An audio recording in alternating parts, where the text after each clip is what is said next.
अस्सलामु अलैकुम वरहमतुल्लाहि वबरकातुहू नहमदुहू व नुसल्ली अला रसूलिहिल करीम अम्मा बाद फ़ाऊज़ बिल्लाहि मिनश शैतानिर रजीम बिस्मिल्लाहिर रहमानिर रहीम वलिल्लाहिल अस्माउल हुस्ना फ़दऊहु बिहा सदक़ल्लाहुल अज़ीम।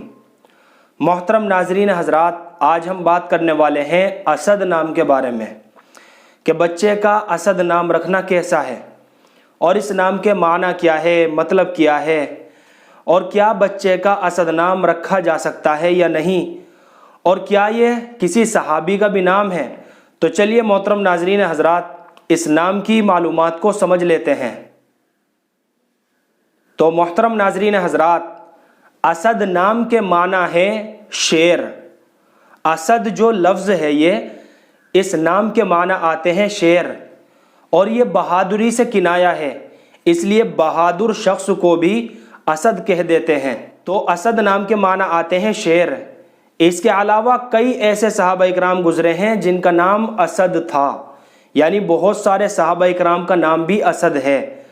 तो बच्चे का ये नाम रखना बाइसे बरकत होगा। बच्चे का असद नाम रखा जा सकता है, और हदीसों के अंदर इसी चीज़ का हुक्म दिया गया है कि अपने बच्चों के अच्छे माने वाले नाम रखें, क्योंकि नामों के असरात भी बच्चों की ज़िंदगी के ऊपर पड़ते हैं। और सहाबा की ज़िंदगी हमारे लिए नमूना है हर चीज़ के अंदर। जब भी हम अपने बच्चों के नाम रखें तो सहाबा और सहाबियात के नामों के ऊपर ही रखें, ताकि हमारे बच्चों को भी उनके नामों की निस्बत हासिल हो जाए। अल्लाह हम सबको सुन्नत व शरीयत पर पाबंद फरमाए। फ़क़त वल्लाहु आलम।